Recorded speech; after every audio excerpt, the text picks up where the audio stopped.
Livro de Crônicas, segunda Crônicas, capítulo 7, verso de número 14. A Bíblia diz assim, ó: e se o meu povo, que se chama pelo meu nome, se humilhar, orar, buscar a minha face, e se afastar dos seus maus caminhos, dos céus ouvirei, perdoarei os seus pecados, os seus erros, curarei a sua terra. Você pode sentar glorificando a Deus. É bem breve mesmo, é bem rápido e bem breve.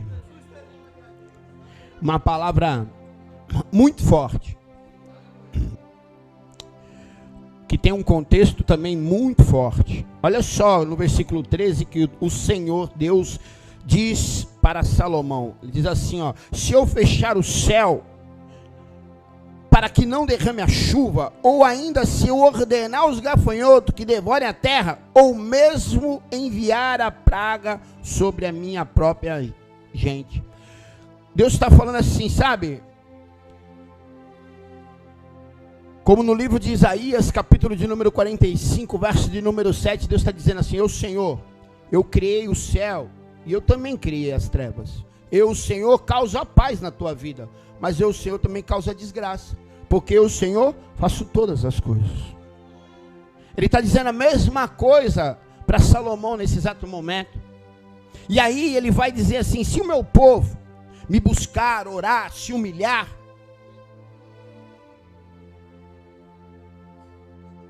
buscar a minha face, aquele povo que me chama pelo meu nome, buscar, orar e se humilhar,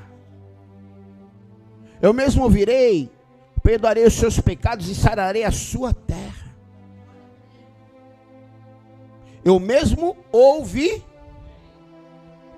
A Bíblia vai dizer que os ouvidos de Deus não estão tampados para que não nos escute, e a mão de Deus também não está curvada para que não te abençoe. Por isso que muitas vezes, eu e você, nós precisamos ter ouvido o Luan falar de relacionamento. Você precisa ter um relacionamento com Deus. Deus sabe de todas as coisas, Ele é onipotente, onipresente, onisciente. Mas muitas vezes Ele quer escutar da nossa boca aquilo que exatamente eu preciso, aquilo onde mais eu errei também. Porque quando eu erro, a primeira pessoa que eu falo é Deus. Eu falo: Deus, me perdoa, Senhor, porque exatamente assim, Tu sabe de todas as coisas eu fiz, falei, e já foi, Senhor. Sabe, com muita simplicidade, porque com amigo você tem intimidade, e quando você tem intimidade, você não precisa ficar falando de xarabadaia, não, é simples assim, é muita simplicidade. Que sejam poucas as tuas palavras perante Deus, isso é bíblico. Então eu vou exatamente onde eu falei, eu falo com o Senhor dessa maneira. É assim que eu falo com o Senhor há muitos anos, com muita intimidade, com muita autoridade. Eu estava nesse culto inteiro, eu senti a presença de Deus. Eu senti a presença de Deus quando o Belarmino falou. Eu senti a presença de Deus no coral. Eu senti a presença de Deus quando o Roberto trouxe a palavra inicial. Eu sinto a presença de Deus a todo momento. Eu senti a presença de Deus quando a Samanta estava louvando.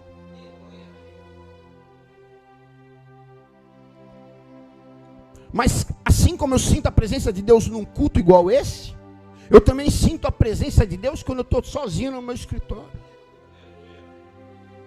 Porque o mesmo Deus que está aqui, Ele está lá na tua casa. O mesmo Deus que está lá na tua casa, Ele está na tua oficina, no teu local de trabalho. Então eu tenho que entender isso, que eu sirvo um Deus vivo, todos os dias. Não é um Deus que está crucificado numa cruz, que morreu e acabou. Não, Ele é um Deus vivo.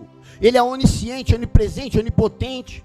Ele é o Deus que sabe todas as coisas. É o Deus que ouve e fala todas as coisas. É o Deus que faz todas as coisas. Foi Ele que criou o céu dos céus, os luminares.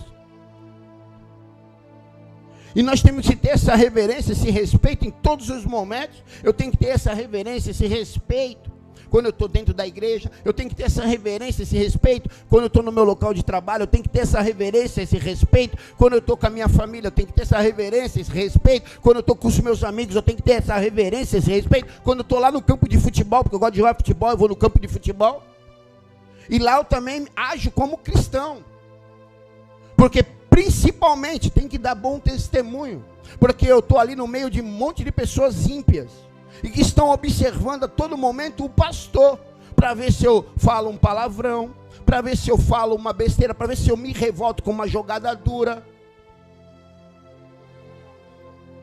Então, em todos os lugares eu entendo que eu tenho um Deus que está me vendo e me observando.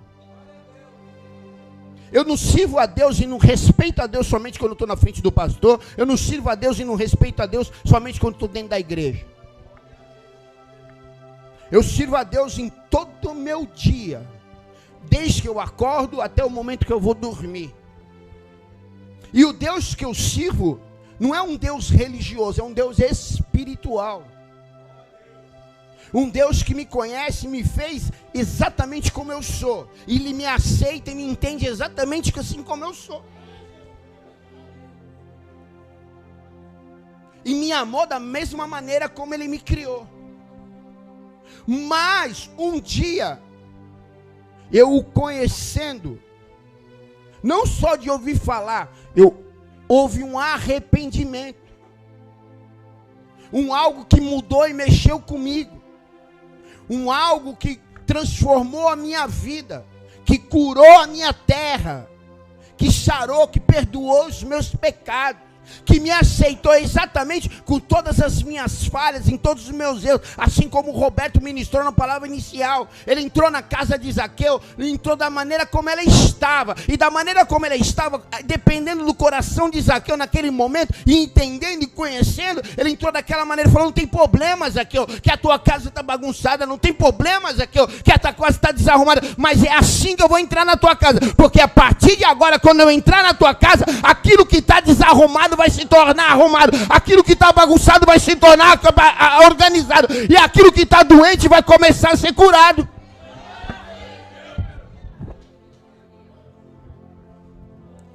Mas quando Zaqueu escutou, falou: vem aquele que fez milagre, vem aquele que ressuscitou, vem aquele por aí que multiplicou pão, vem aquele que fez tantas pessoas curarem das suas enfermidades. Ele não hesitou, e naquele momento, ele se arrependeu de tudo que ele tinha feito. Exatamente isso: se o meu povo me buscar, me orar, se humilhar, eu mesmo virei.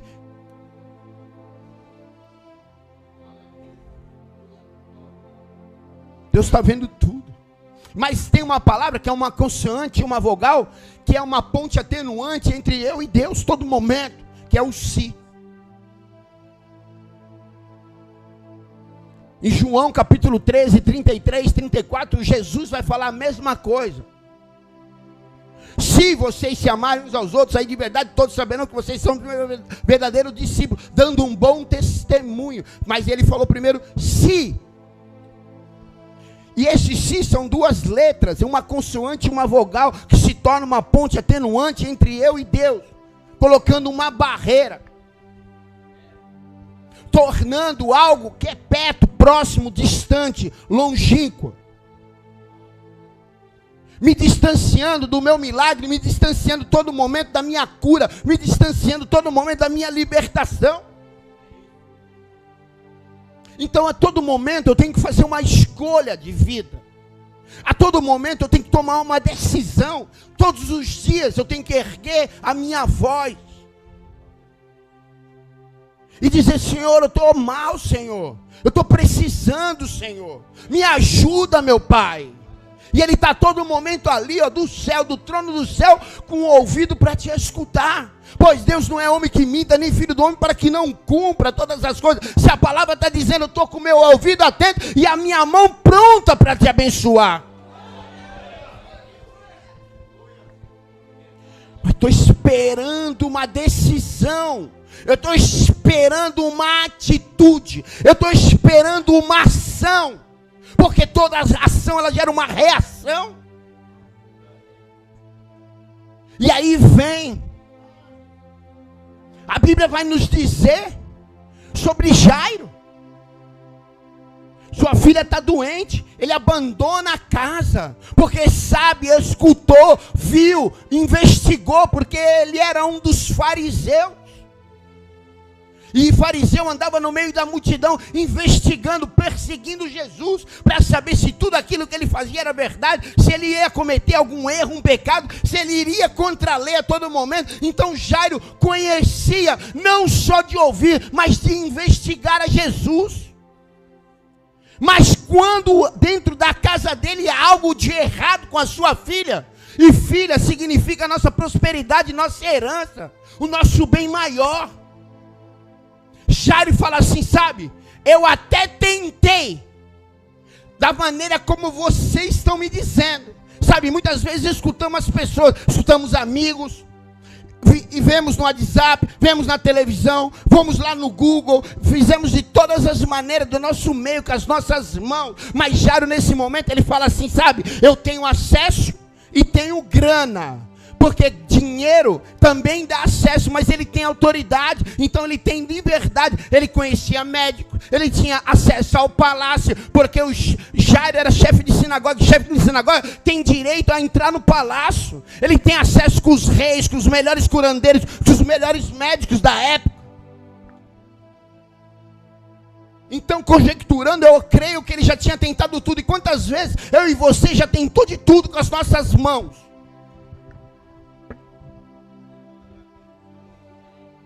E até quando eu vou tentar com a minha força? Porque a Bíblia vai dizer ao contrário. Não é quando eu sou forte, é quando eu sou fraco. É quando de verdade eu me prostro. É quando de verdade eu mostro o meu coração. É quando de verdade eu falo, Senhor, eu preciso de ajuda, Senhor.